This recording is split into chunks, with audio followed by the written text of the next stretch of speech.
이제 그러다 보니까 그러면은 72년도에 이 직지라는 책이 프랑스 국립도서관에 보관되어 있고 알려지기 시작을 하니까 흥덕사를 한번 찾아보자. 흥덕사가 과연 어디에 있는 것이냐 해서 흥덕사를 찾는 노력이 있었습니다만은 확인이 되지를 않았습니다. 그러다가 청주 운천동 일대 택지개발 공사를 하는 가운데에 절터가 확인이 됐고 이것도 한 시민에 의해서 제보가 됐습니다. 처음에 그 택지개발 공사를 하는데 이제 운천동 사지라고 해서 동으로 만든 동종이 이제 발견된 지역이 있었는데 거기 택지 개발을 하니까 여기 발굴을 해야 되겠다. 발굴을 하는 가운데 김정구 씨라는 분이 제보를 하게 됩니다. 당백전을 들고 오셔가지고 당백전을 보여주면서 이게 도대체 뭐냐. 그래서 보니까 당백전이었어요. 그래서 이건 뭐 지금 85년도 당시니까 뭐 팔아봐야 큰 돈이 되지도 않고 그냥 가지고 계셔라. 그러면 볼일을 봤으면 이제 가야 되잖아요. 근데 이분이 거기서 이제 이야기 보따리를 풀기 시작을 합니다. 사실은 내가 연당리에 살았었는데 돌이 너무 좋아서 돛돌로 사용을 하다가 이사를 가면서 가져갔다. 그 돛돌이 어떻게 생겼느냐? 거기 뭐 문양도 새겨져 있고 그래 굉장히 그 다듬은 돌이고 해서 좋아서 가지고 이사를 갈 때 가져갔다. 그럼 한번 가서 보자 해가지고 그분을 따라가서 집에 가 보니까 탑 부재였습니다. 탑의 일부분이죠. 그래서 이것이 어디서 났는가 해가지고 조사를 해보니까 바로 그 당시에 발굴 전 흥덕사의 모습이 보이시죠? 이제 겨울이었습니다. 이랑이 있고 눈이 덮여 있고 이렇게 묘가 있고 하잖아요. 그래서 거기를 조사해 보니까 주춧돌들이 막 노출되어 있고 기와편들이 보였습니다. 그래서 여기도 택지가 개발되는 곳이기 때문에 발굴을 해야 되겠다 해가지고 충청북도를 거쳐서 문화재 관리국에 발굴 허가 신청을 해서 허가를 받는 기간이 약 6개월이 걸렸습니다. 그 사이에 택지개발 공사가 이루어지게 됐고 계속해서 공사는 왜냐하면 공사 중지 명령, 발굴 허가가 떨어지지 않았기 때문에 공사 중지 명령을 내릴 수가 없었던 거죠. 그래서 발굴 허가가 나고 공사를 중지시킬 때는 이미 절터가 반이 훼손된 상태였습니다. 옆에 그 묘가 보이시죠? 그 묘가 없었다고 하면 아마 이 절터는 남아있지를 않았을 겁니다. 묘를 이장을 안 했기 때문에 묘를 돌려놓고 공사를 하는 그런 상황이어서 한 반 정도가 훼손된 상태에서 발굴이 진행이 됐습니다. 흥덕사지 발굴 모습 왼쪽 그 사진을 보시면은 그 하단부에 검은 띠가 이렇게 돌아가죠. 그리고 그 위에 이제 기와가 박혀 있는 모습을 보실 수가 있습니다. 검은 띠가 돌아간다는 이야기는 이 흥덕사가 화재에 의해서 소실됐다는 것을 알 수가 있습니다. 소실되면서 그 위에 기와들이 떨어지면서 퇴적이 된 거죠.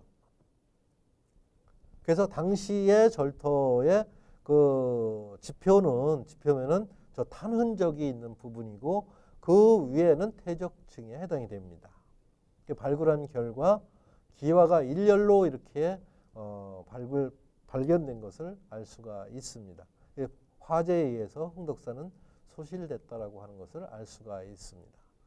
그래서 절터가 이제 저 앞부분에 위에 사진에 보시면은 주춧돌이 보이는데 그 당시에 발굴할 때 그 주춧돌을 이용해서 밑에 사진 흥덕사지를 다시 정비를 했습니다.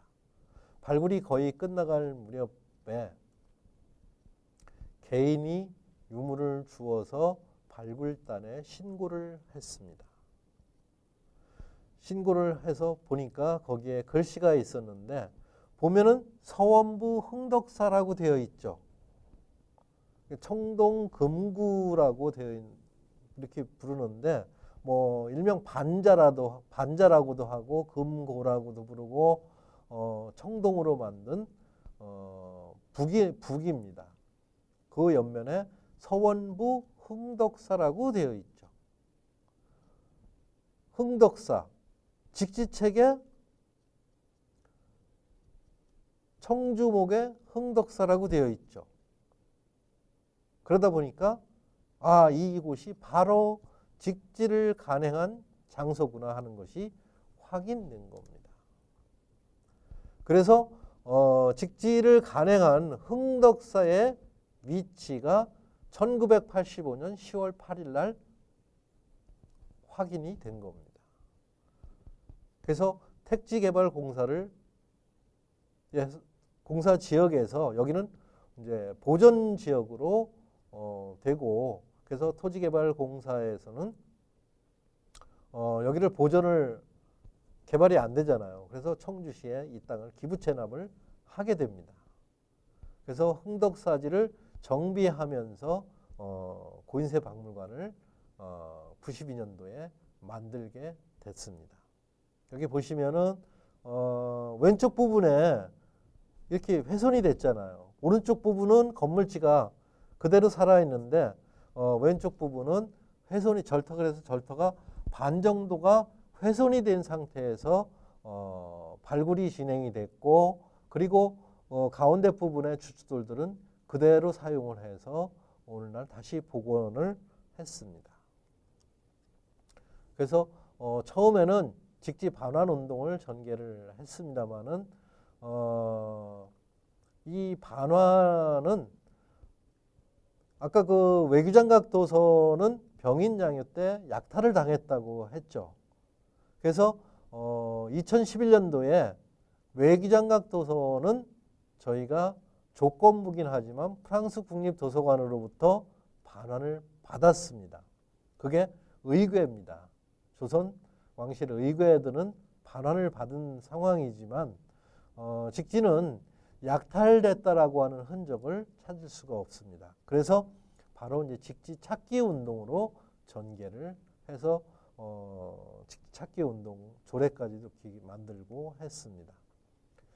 그러나 직지가 이제 현재까지 찾아지지 않고 있는 그런 상황인데, 그래서 직지를 세계로 알리기 위해서 추진한 사업이 유네스코 세계기록유산에 등재시키는 일이었습니다. 그래서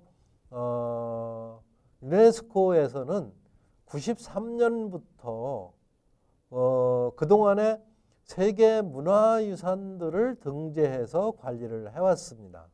문화유산은 부동산 문화재들입니다. 근데 동산 문화재들도 자꾸 훼손되고 없어지기 때문에 동산 문화재들도 보존을 하고 이것을 관리를 해야 되겠다 해서 93년도에 유네스코 세계기록유산 등재 제도를 만들었습니다.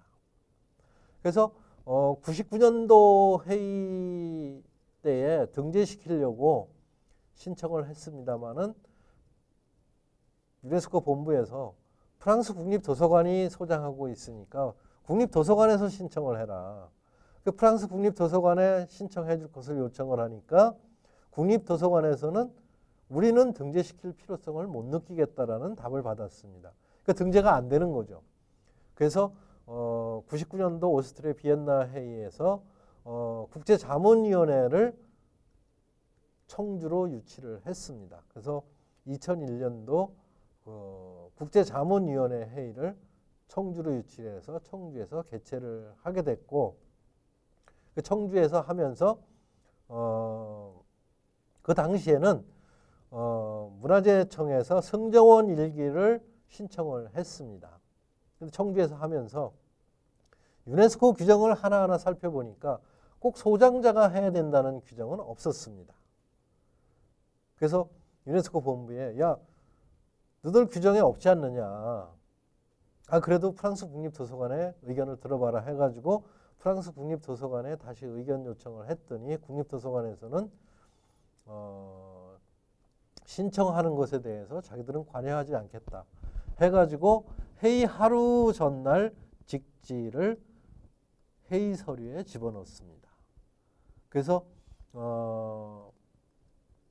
2001년 6월 29일 날 회의 마지막 날 그 국제자문위원회에서 등재 권고를 하게 됐고, 그리고 2001년 9월 4일 날 직지가 유네스코 사무총장이 사인을 하면서 등재가 됐습니다. 그래서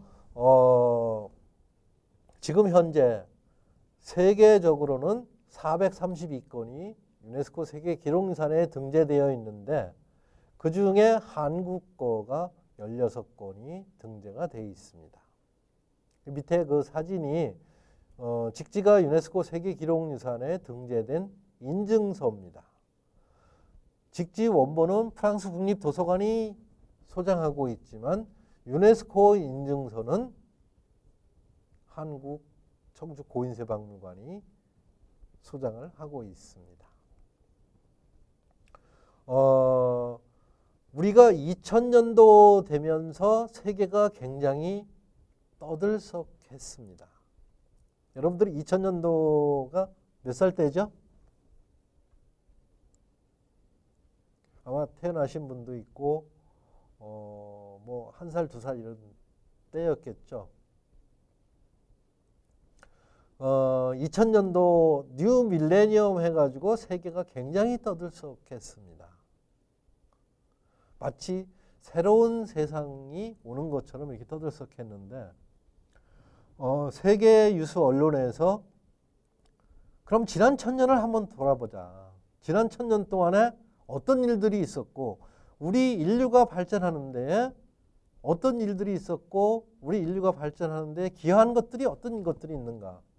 그래서 많은 언론에서 이것을 기억하는 그런 사업들을 전개했습니다. 거기에 대부분 유수 언론에서 선정한 것에 1위로 선정된 것이 바로 금속활자의 발명을 꼽았습니다. 지난 1000년 동안에 1900년부터 1999년 12월 31일 12시 되기 전 2000년 땡 하기 전까지의 그 사이에 우리 인류에게 어떤 일이 있었고 우리 인류가 발전하는 데 기여한 거를 뭐가 있었을까 해가지고 선정을 했는데 1위로 꼽은 것이 금속활자의 발명을 꼽았던 겁니다. 2위는 뭘까요? 2위. 지난 1000년 동안에 우리 인류가 발전하는데 많은 사건들도 있었고 많은 발명품도 있었고 그 가운데 1위를 금속활자를 꼽았다면은 2위는 뭐였을까요? 2위는 오늘날 미국이 있는 겁니다. 콜럼버스가 아메리카 대륙 발견한 것을 2위로 꼽았습니다. 오늘날 미국이 있는 것보다 더 우리 인류가 발전하는 데 기여한 것이 금속활자라는 이야기죠. 내용 가운데 보면은 구텐베르크는 인쇄술을 발명한 게 아니다. 인쇄술은 8세기경 중국에서 했다라는 이야기죠. 또 구텐베르크는 활자 인쇄술을 발명한 게 아니다. 뭐 1040년경에 피싱이라는 중국 프린터 인쇄 기술자가 했다라고 되어 있는데 이거는 뒤에 잠깐 설명을 드릴게요. 이 구텐베르크는 금속 활자 인쇄조차 발명한 게 아니다. 한국에서 했다라고 했습니다. 14세기에 한국에서 했다는 한 것은 바로 직지를 의미하는 거겠죠. 이걸 정리를 하면은 중국 같은 경우는 활자 인쇄의 원리를 발견했습니다.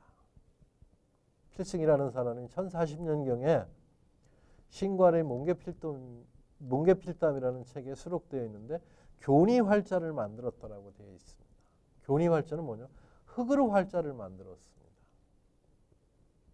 그러니까 목판 인쇄에서 활자 한자 한자를 떼서 조판을 해가지고 책을 찍으면 되겠다라는 활자 인쇄의 원리를 찾은 것은 중국입니다. 한국은 뭐냐? 활자 인쇄를 실용화시킨 것은 한국이라는 이야기죠. 상정예문, 난명천 화산성 정도가 그 실용화에 성공했던 실증적인 자료가 바로 직지가 남아 있잖아요. 독일은 그럼 뭐냐? 구텐베르크는 42행 성서를 인쇄했는데 활자 인쇄의 보편화에 기여한 것은 구텐베르크의 몫이라는 이야기입니다. 여기에서 우리는 그러면 금속 활자를 발명한 것은 원리 아이디어만 있다라고 발명으로 볼 수는 없는 거죠. 결국은 실용화에 성공을 해야 발명으로 볼 수 있는 겁니다. 그래서 우리 대한민국은 금속 활자를 발명한 실용화에 성공한 민족이라고 하는 것을 알 수가 있는 거죠. 이러한 금속 활자 인쇄술이 바로 지식 정보를 보급하는 도구 매체죠. 그러면 왜 이리로 금속 활자를 꼽았느냐? 바로 1400년대에 르네상스 운동이 일어날 때 금속 활자 인쇄술이 유럽에서 구텐베르크에 의해서 나타나기 시작을 합니다. 그리스 로마의 고전을 갖다가 번역을 하고 그 번역된 책들을 인쇄술에 의해서 보급되기 시작을 하는 거죠. 이때가 유럽에서는 대학이 1200년대 후반, 1300년대에 대학들이 이제 만들어지기 시작을 합니다. 그 이전에는 전부 교육을 담당했던 것이 교회의 수도원에서 담당을 했었죠. 이제는 교육이 대학으로 전환되어집니다. 대학이 만들어지죠. 그리스 로마의 고전들을 번역을 해서 책으로 만들어지죠. 필사에서 이제는 인쇄 단계로 넘어갑니다. 그러다 보니까 교회에서는 뭐를 했어요? 면죄부를 팔았죠. 성서도 인쇄에 의해서 보급이 되다 보니까 일반인들도 성서를 읽을 수 있다는 얘기죠. 성서에 그런 내용이 없다라는 거죠.